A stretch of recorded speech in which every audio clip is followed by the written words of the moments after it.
Albert Einstein once said that anyone who doesn't take truth seriously in small matters cannot be trusted in large ones either.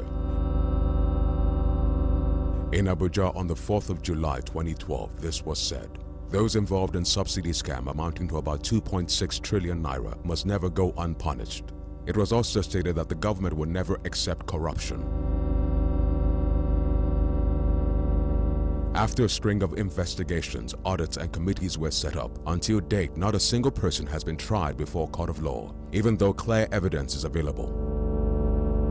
In other cases, corrupt officials have even been pardoned.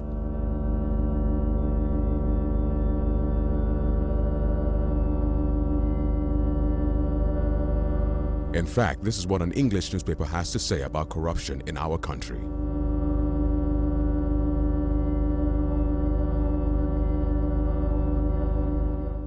Every story appears ordinary until you see the core side of it. And what you're looking for is a story behind the news. We bring it to you from Lagos, the commercial capital of Nigeria. Giving you all sides and political stories round the clock. Every detail from the start line to the final whistle. CoreTV News, expanding your view.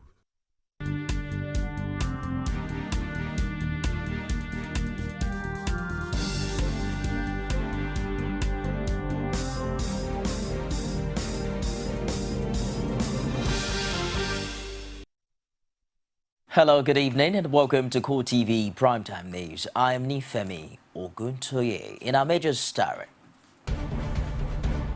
the Independent National Electoral Commission extends the date for the collection of the permanent voter cards to March 8.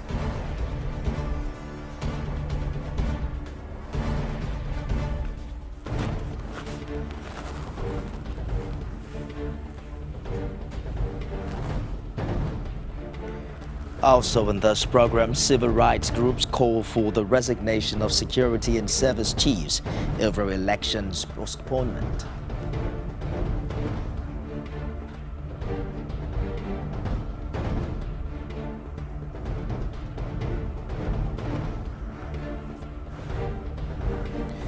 Federal High Court refers case on President Goodluck Jonathan's eligibility suit for the 2015 general elections to the Appeal Court.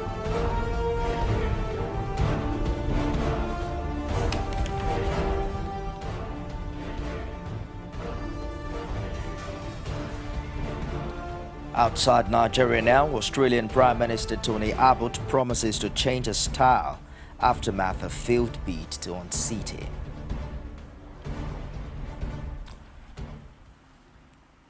The Independent National Electoral Commission (INEC) has again extended the deadline for the collection of permanent voter cards by 4 weeks. Secretary to the Commission, Augusta Ogaku, said in a statement that the collection of PVCs will continue until March the 8th. The extension, according to her, is as a result of the decision to shift the general elections by 6 weeks. The INEC Secretary expressed hope that the extension will finally avail all registered voters who are yet to collect the PVCs the opportunity to do so.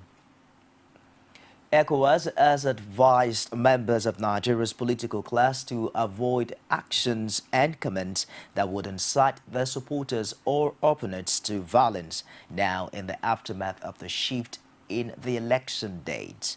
It also wants the Independent National Electoral Commission (INEC) to use the 6-week window to complete all pre-election arrangements. ECOWAS said in a statement issued in Abuja that in spite of concerns about the postponement, Nigerians have every reason to uphold the rule of law as well as abide by the democratic process. In addition, the regional body called on the security forces to remain dedicated towards restoring normalcy in northeast Nigeria. Deputy Senate President Ike Ekweremadu has appealed to all Nigerians to take the shift in the date of the forthcoming general elections in good faith. This is because the postponement was meant to ensure that the elections were not only peaceful, free and fair, but also adjudged so by Nigerians and the international community. Senator Ekweremadu spoke during a civic reception organized in his honor by the Ungo community in Enugu State. He argued that Nigeria's preeminent position in Africa and the world makes it necessary for it to conform to international best practices in the conduct of the elections. The Deputy President of the Senate also appealed to Nigerians to work with the Independent National Electoral Commission, the political parties, and the government to make the elections the best in the nation's history. He urged them to use the opportunity to collect their permanent voter cards and also to comport themselves throughout the electoral process. And still reacting to the shift in the election dates, former Ekiti State Governor and APC chieftain Kayode Fayemi has asked Nigerians to expect more shocking revelations on what transpired during the June 24, 2014 Ekiti governorship election. Well, this time, Fayemi has urged Nigerians to keep hope alive despite the postponement of the general elections by INEC. Rashid was at the Thanksgiving service marking Fayemi's 50th birthday anniversary.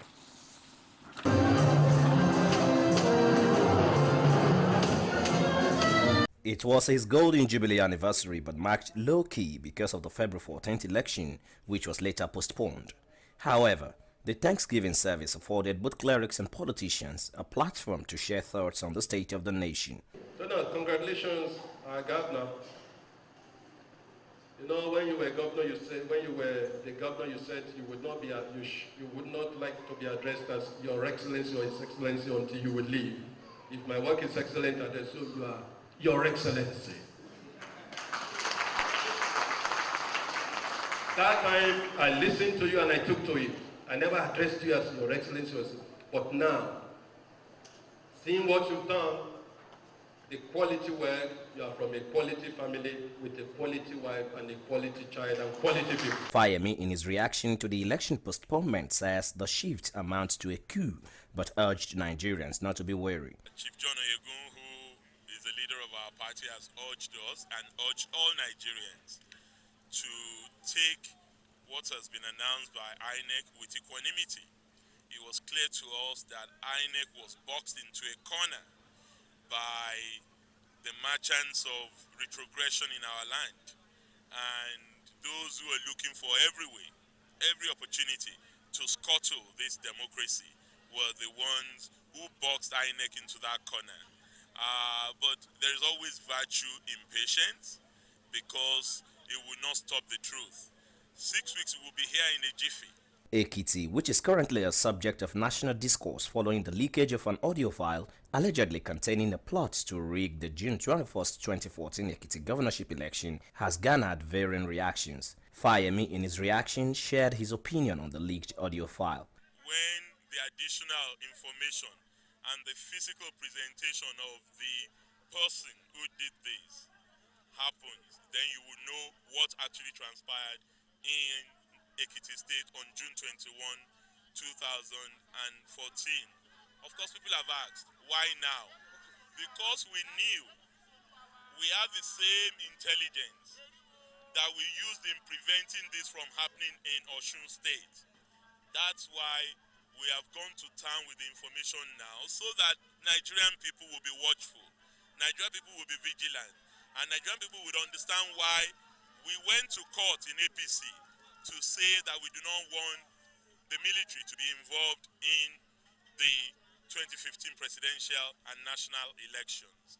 So the reason why we are bringing it out now would become very evident to Nigerians. With the postponement of elections and the latest development in the Ekiti elections, Nigerians are keenly watching where the issues will lead to. Rashid, CoreTV News, Ishon Ekiti. Meanwhile, national leader of the All Progressives Congress, Bola Ahmed Tinubu, is convinced that the authorities would come up with more excuses after 6 weeks to try to delay the elections. He, however, noted that the will of the people will always triumph over any trick to derail the democratic process. The former governor of Lagos State said this in a statement issued in reaction to the decision by INEC to postpone the general election. He argued that the only reason the elections were shifted is because of President Goodluck Jonathan's fear of an electoral loss.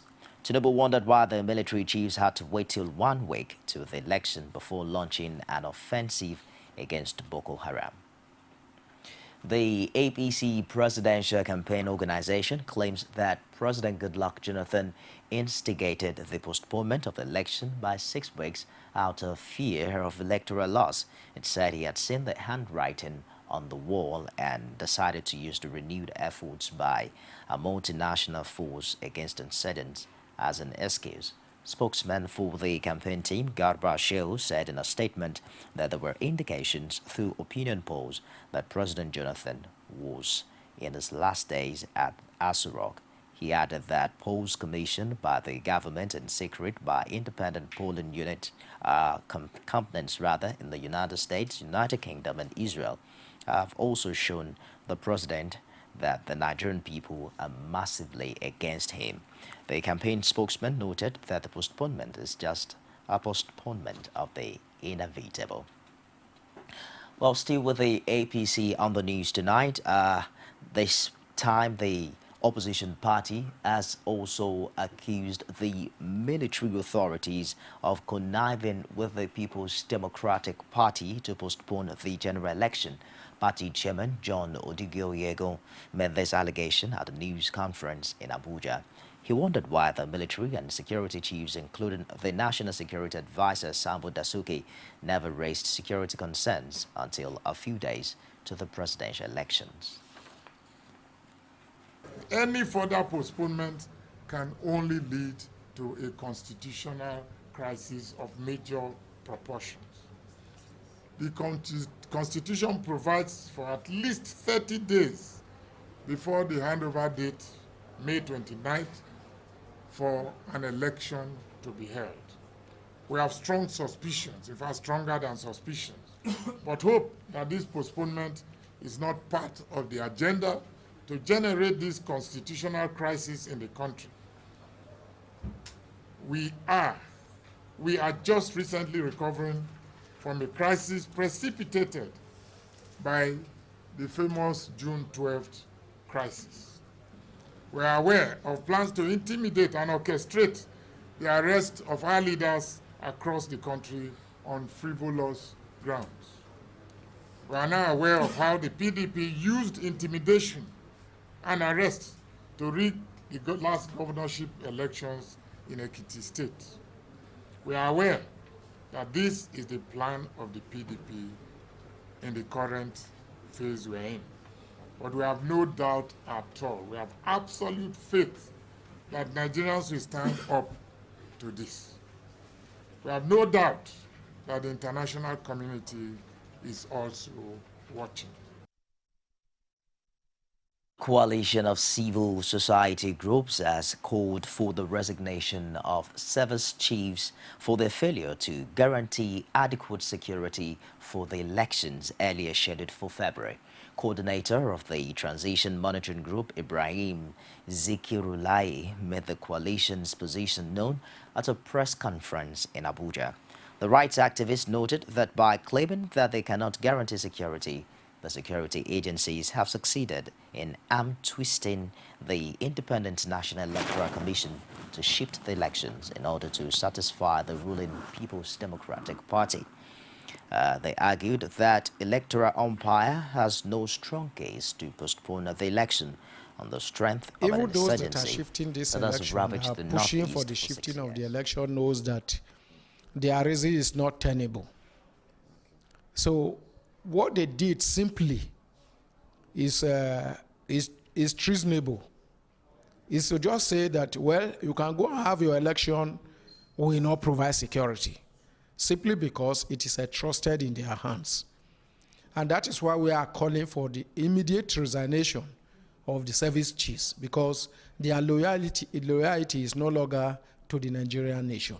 It is now for individual few who want to use the postponement for their own parochial interests. So for us, the insurgency in Nigeria does not start today. Even if it starts today, there are parts of the country where the insurgents are operating. And don't also forget that these same states, in the face of the insurgents, have organized local government election. And heaven did not fall there. So the president himself has gone to Maiduguri twice in the last 1 month to canvass for election. So if the security in the northeast, he has gone to Bauchi, he has gone to Gombe, he has gone to Adamawa. If the insecurity in those areas permitted him to campaign, then I do not see the insurgencies tampering with our votes.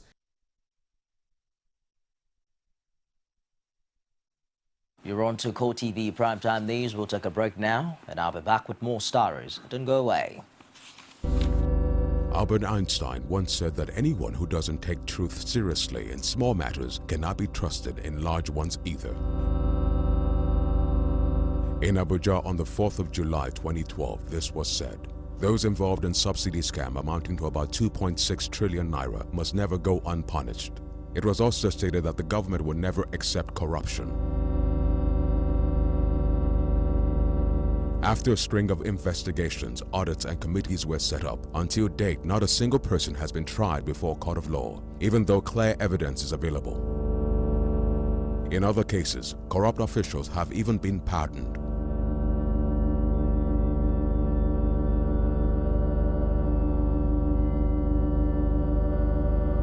In fact, this is what an English newspaper has to say about corruption in our country.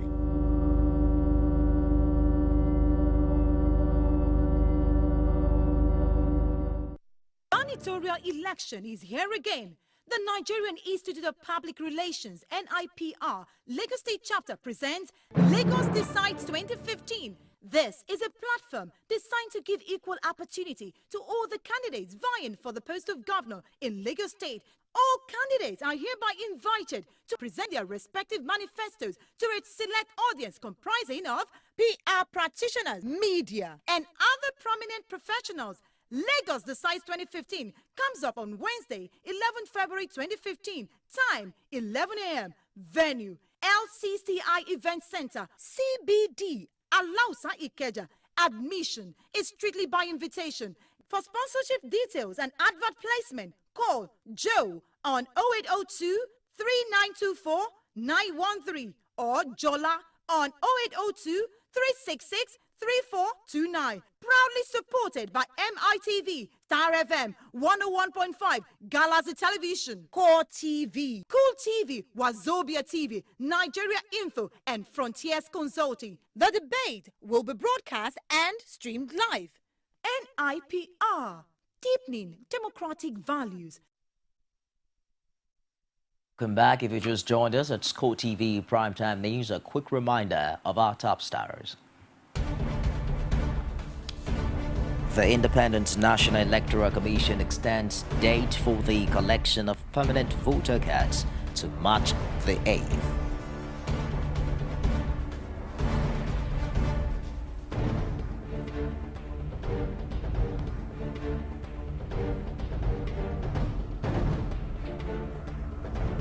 Civil rights groups call for the resignation of security and service chiefs over elections postponement.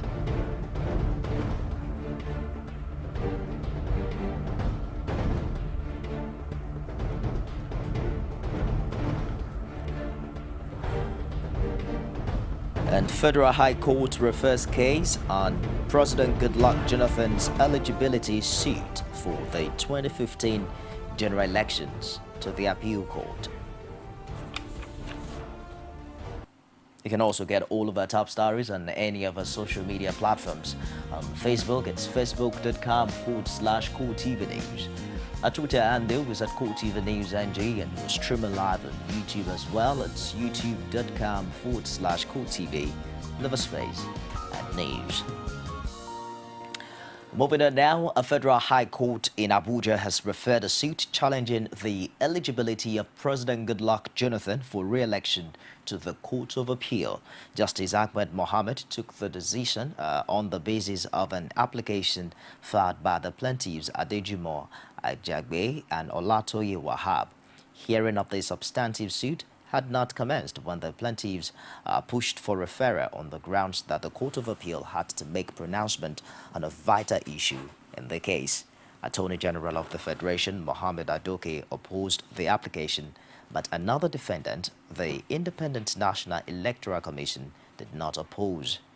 This is the second case on Jonathan's eligibility that is pending before the appeal court.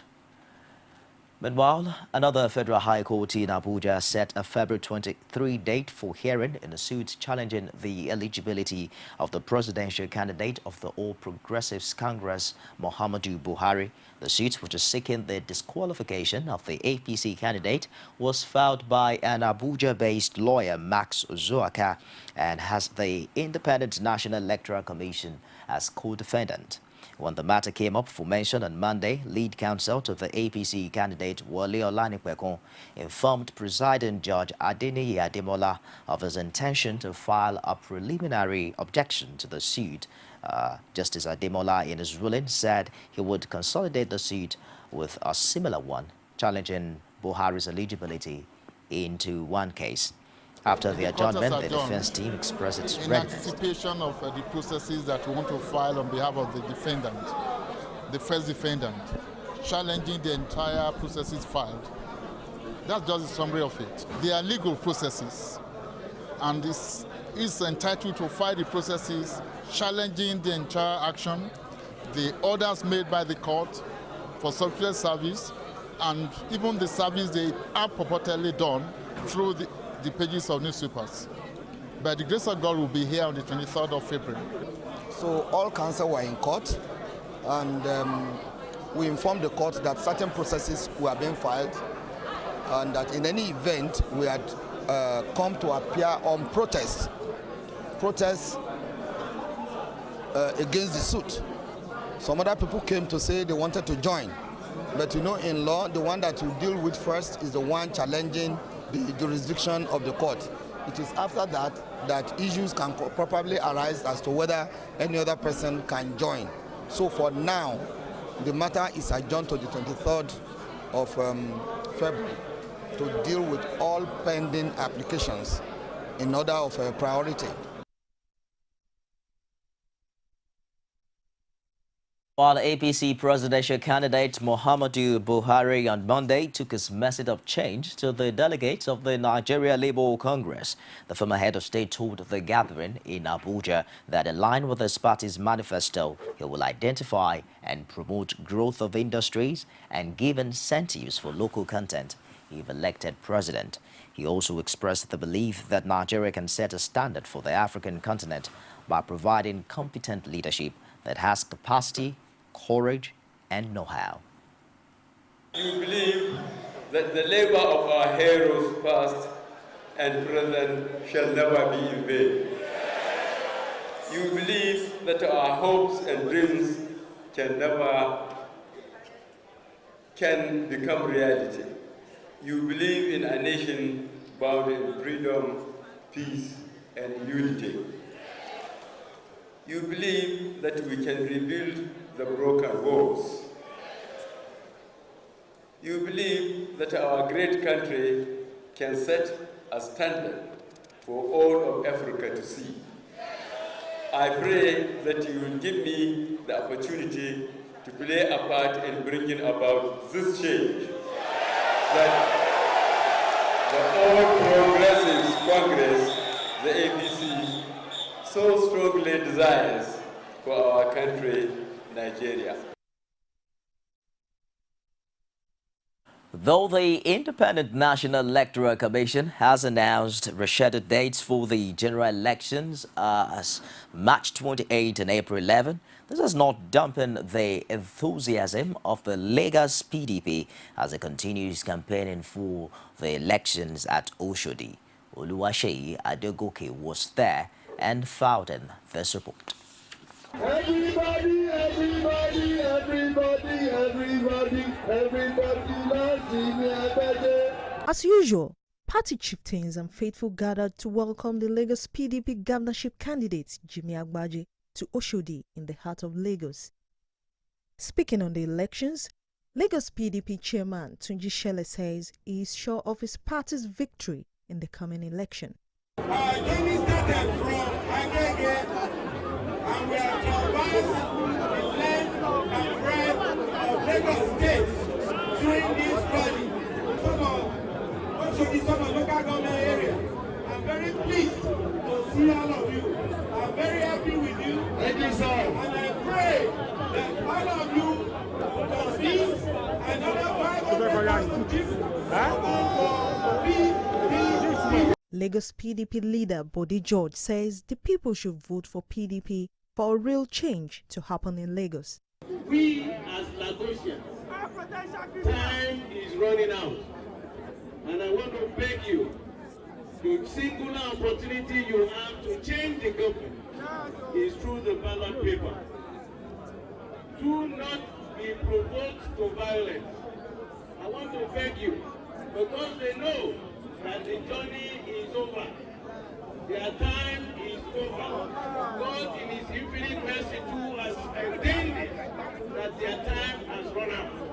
The Lagos PDP governorship candidate Jimmy Agbaje, in his message to the rally, urged the people to shun violence and assures them of PDP's victory in the coming gubernatorial election.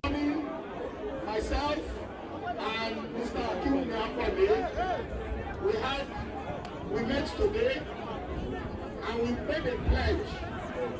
We made a pledge on behalf of ourselves and on behalf of all of you, that this election that we are going for, there will be no violence. I hope you are following me. I have promised for myself, I promise for you, that there will be no violence as we go into the elections. There will be no violence before, there will be no violence on election day, and there will be no violence after election. I tell you, PDP, we are the ones going to win this election. I said we are the ones going to win this election. Because we are sure we are going to win the election. We know we will win because we have better ideas than they have. Because in all the areas, they have failed. The Lagos PDP urged the people to use the opportunity of the rescheduled election to collect their PVCs and vote for PDP at all levels. Oluwaseyi Adegoke, CoreTV News, Lagos. And still in Lagos State, Governor Babatunde Fashola has now urged all Progressives Congress party supporters and indeed all Lagosians to vote for the party's governorship candidate Akinwumi Ambode and reject falsehood that the PDP represents. Fashola made this call as the party continues its campaign to Alimosho local government area despite the shift in election dates. Patience Ajiboy's report on the rally is presented from our studios. With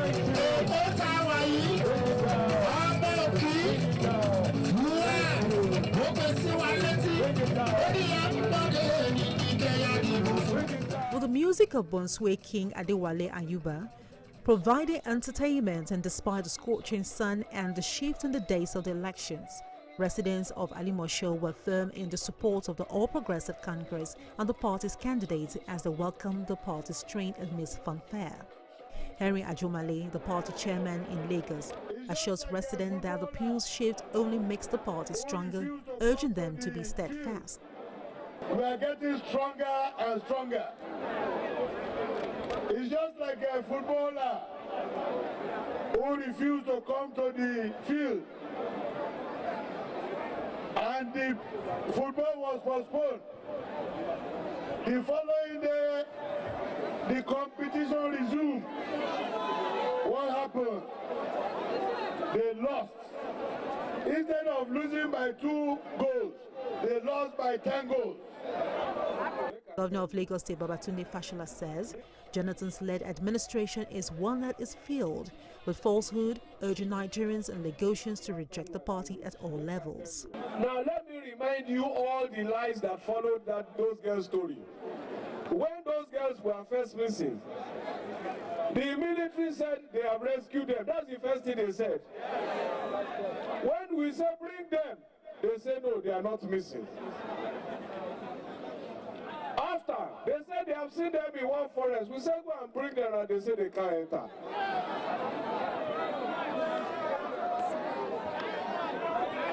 After, they said they have signed peace accord with Shekau. Then they have killed Shekau 5 times, but Shekau has not died. The APC governorship candidate Akinwumi Ambode says the major kernel of his administration will be to ensure that more gainful employment is created for Lagosians. They announced, they said they've shifted the date of the election, but they cannot shift our destiny. Even where we are, this Abesa Mini Stadium, we will finish it, we'll complete it, and take it up to international standard. We are going to create jobs for all our youths, and that's why we have said we are going to have an employment trust fund that will create little capital, or even that small assets that all our young ones want, that they can be able to create jobs for themselves and even create jobs for others. As a fresh countdown begins, it is hoped that campaigns become more effective and ultimately peaceful to ensure that the electorate make informed choices. Away from there to Kano State, where police authorities have warned politicians and supporters of their intention to clamp down on political violence and inflammatory speeches before and after the forthcoming elections. The police also ensured that the leadership of the major political parties signed a non-violence agreement. Outgoing Commissioner of Police, Mr. Adenrele Shinaba, who was recently promoted to the rank of AIG, said the agreement was necessary to avert clashes between rival political party members. The AIG in charge of Zone 1, Tambari Mohammed, election on the spot, said election is not a religious war, and it doesn't see that. To read in Kano, we are prepared to have sleepless nights to make sure that the people of Kano live in peace, do their business without fear of any rancor. We all are living witnesses to the fact that some weeks ago, the President Commander-in-Chief of the Armed Forces and also the presidential candidate of the PDP, and General Muhammad Buhari, the presidential candidate of the APC, and indeed other presidential candidates, signed the peace accord in Abuja,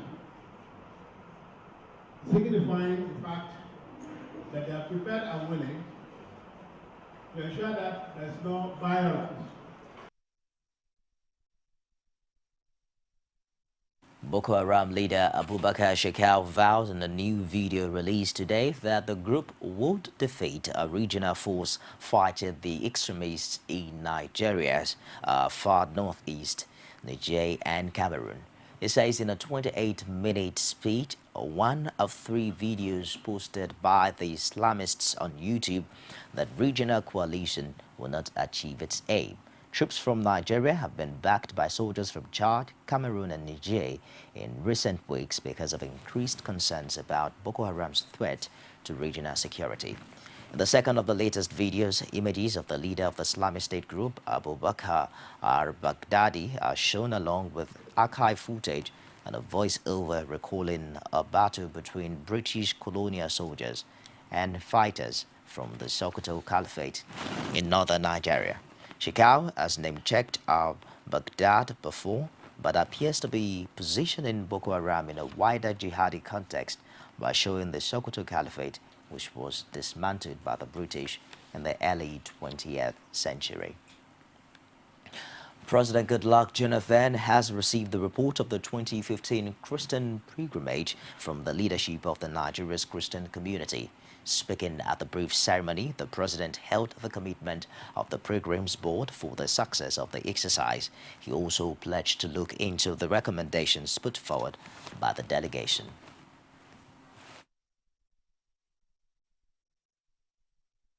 In fact, listening to your presentation makes me feel quite happy, because when I came in as a vice president, I knew the level the Christian pilgrimage was. So commending Kennedy is really, really apt, because he has worked tirelessly.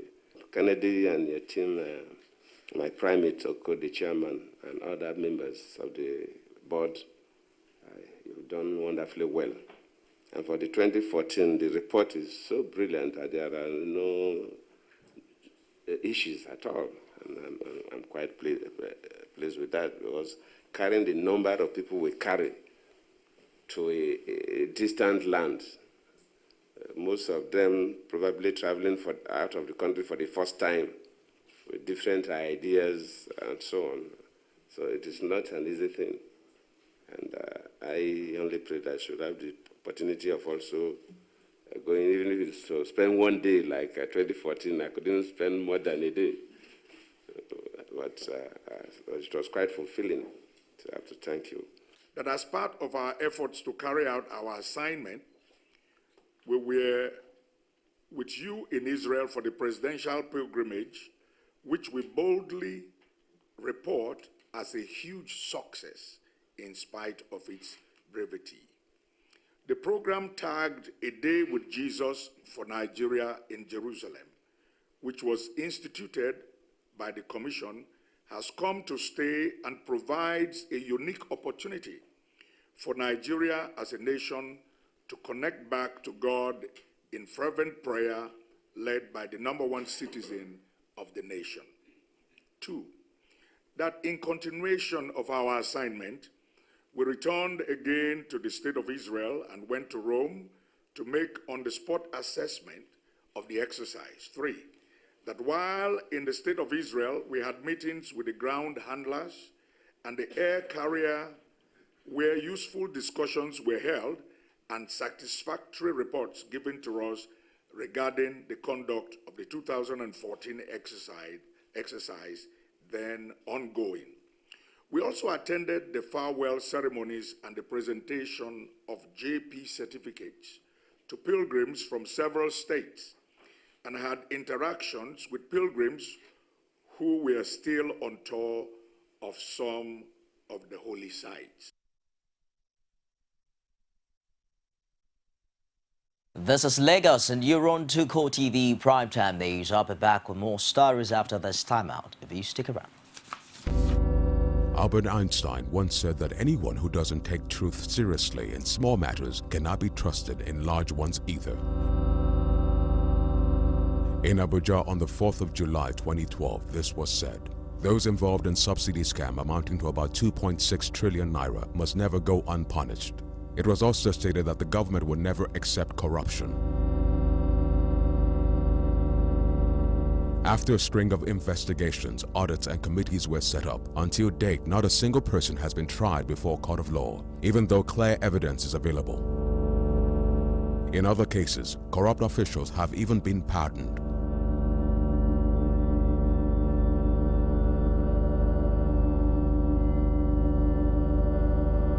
In fact, this is what an English newspaper has to say about corruption in our country.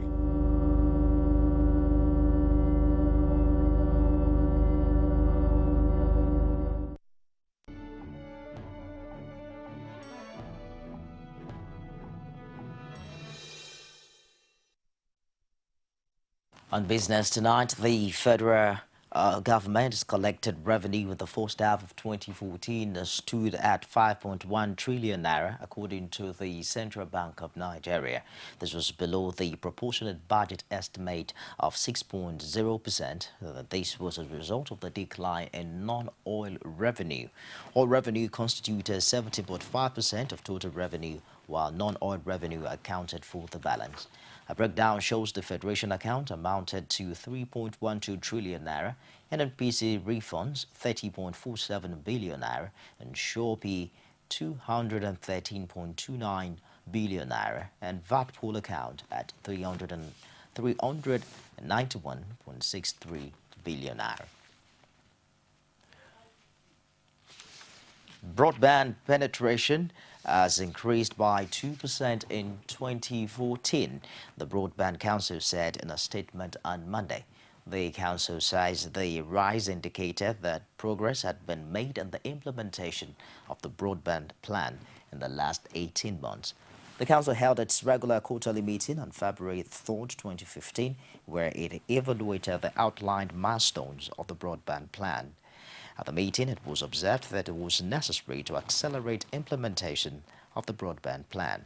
The council also noted the successful auction of the 2.3 gigahertz spectrum in February 2014 and the licensing of the first two infrastructure companies for metro fiber rollout, called on successful bidders to quickly roll out to improve the pace of implementation. Time now to join Sabena Izoku for today's stock market report. CoreTV News Stock Market Report is brought to you by MTN. MTN, everywhere you go. Hello there and welcome to the Stock Market Report segment with me, Sabena Izoku. The equity transaction on the floor of the Nigerian Stock Exchange ended on a negative note today. The All Shares Index depreciated by 2.08% to close at 29,360.55 basis points. The market capitalization decreased to close at 9.79 trillion naira. In all, a total volume of 364 million units of shares, valued at 6.02 billion naira, were exchanged in 3,782 deals.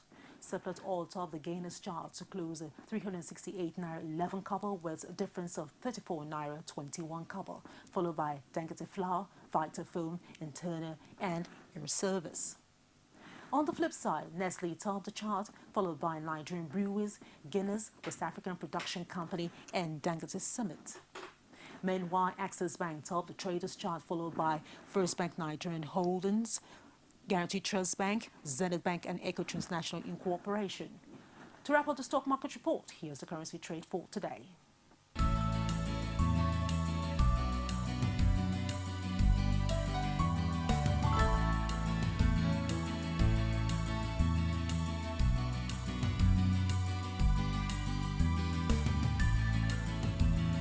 CoreTV News Stock Market Report is brought to you by MTN.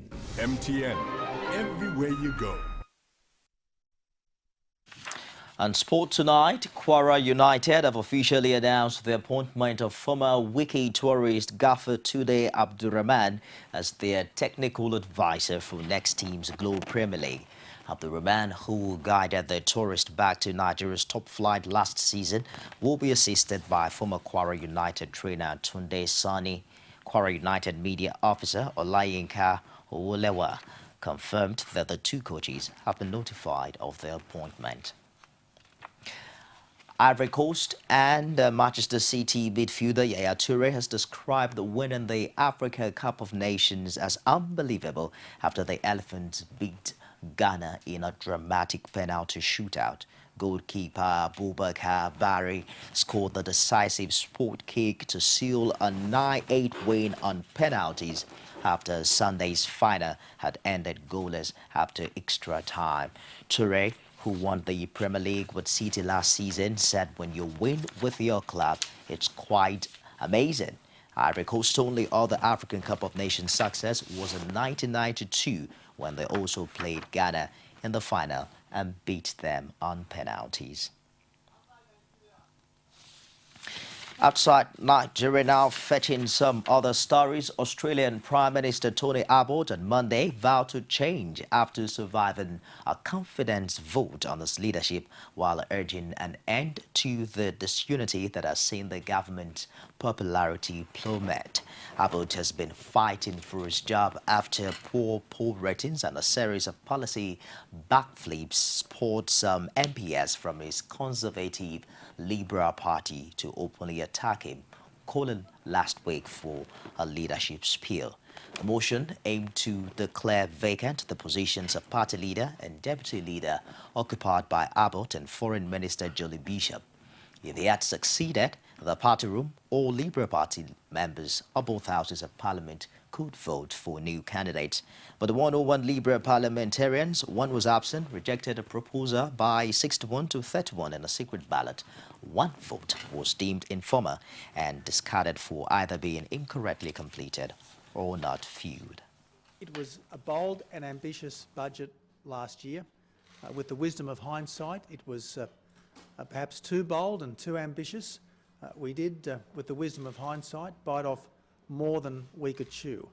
But I've listened, I've learned, and I've changed, and the government will change with me. I am confident that we have put this time behind us. We have decided that we are not going to go down the Labor Party path of a damaged, divided and dysfunctional government which votes no confidence. Australian Prime Minister Tony Abbott to end CoreTV Primetime News tonight. A quick recap of our major stories.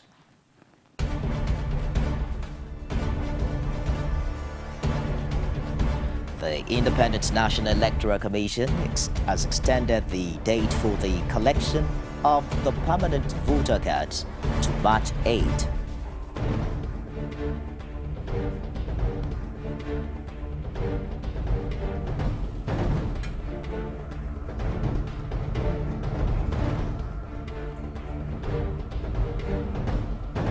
Civil rights groups have called for the resignation of security and service chiefs over elections postponement.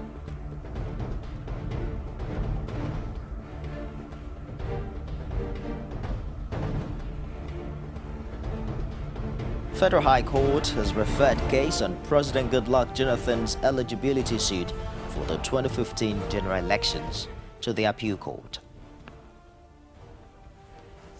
On behalf of the production crew tonight, I am Nifemi Oguntoye. Thank you for watching.